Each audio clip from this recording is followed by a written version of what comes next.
There was this coming-of-age period in American history that we believe to be reminiscent of coming out of the Dark Ages. The era between 1955 and 1966 included events that would shape the way we perceive things today. What we see starting out as black and white suddenly had a lot of gray areas, and those gray areas soon became so blurred we couldn't see anything. But eventually, those gray areas began to fill with color. We began to see things a little clearer even though the colors weren't at first all that vibrant.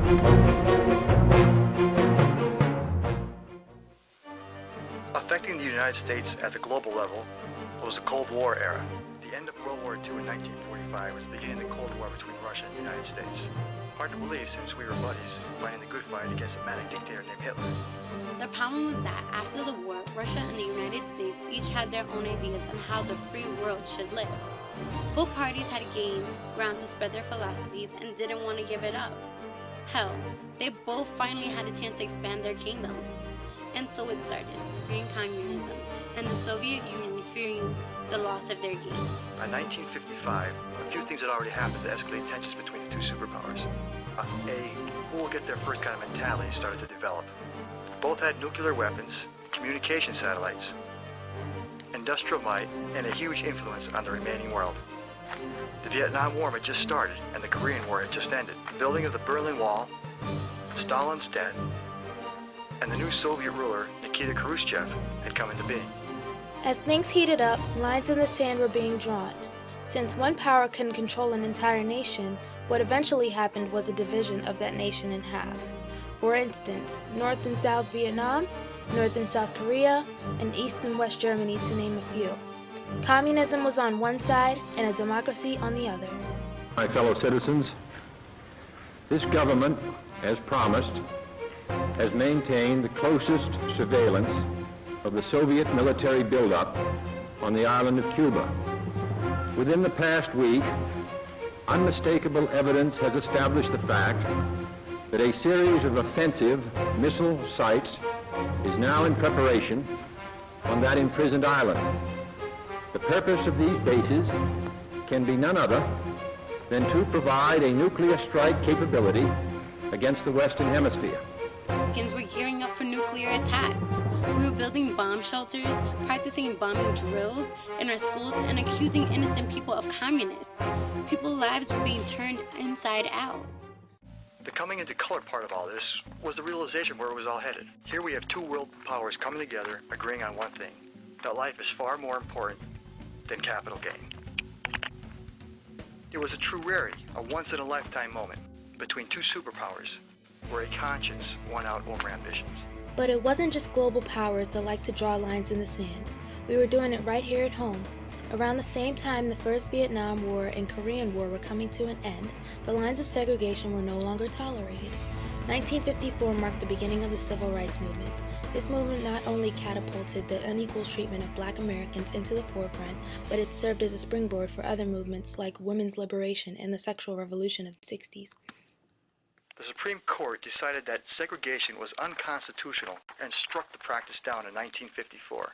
A Baptist minister by the name of Martin Luther King began organizing demonstrations and sit-ins in the South, throughout the South, soon after that decision was made.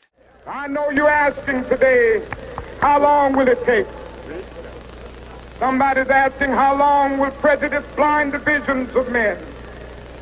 I come to say to you this afternoon, however difficult the moment, yes, sir, however frustrating the hour, it will not be long, because truth crushed earth will rise again. Yes, how long? Not long. See, at this point, America really didn't put enough credence into civil rights. Only 4% of Americans thought it was a national issue.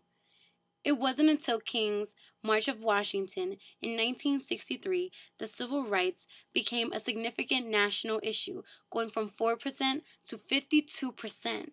Just in 8 months, King had struck a chord in the hearts of all Americans. We are not afraid. We are not afraid. We are not afraid today.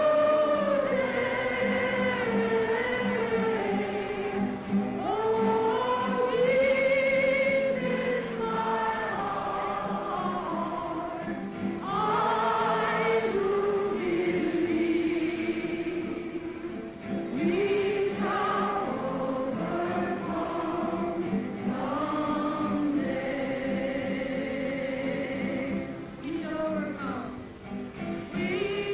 Congress passed the Civil Rights Act of 1964, ending segregation and discrimination both in the workplace and in public places.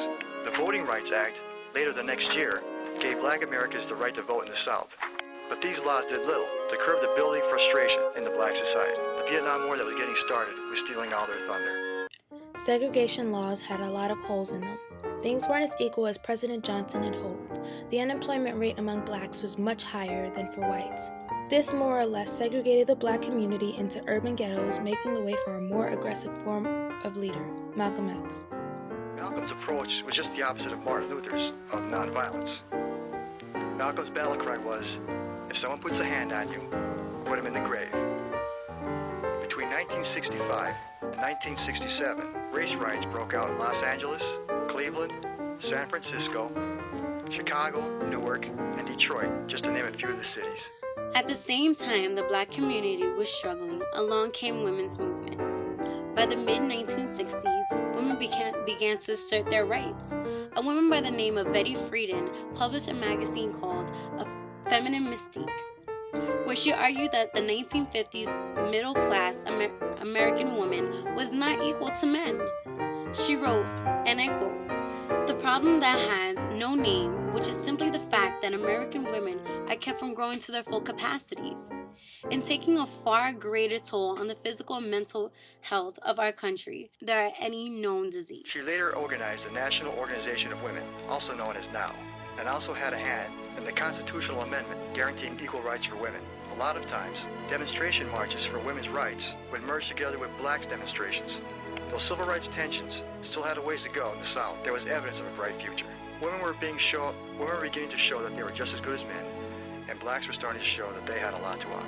After World War II, Americans witnessed so many changes in such a short period of time. Computers, jet airplanes, televisions, communication satellites, advances in medicine, birth control, music, the list could go on. All of these dramatically altered the way people lived their lives.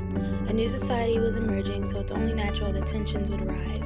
Everyone wants their moment in the sun, and really, there's no reason they shouldn't. It's always the darkest before the dawn, isn't it? We're not there yet, but the black and white images of time past is certainly filled in with color. How many roads must a man walk down before you call him a man?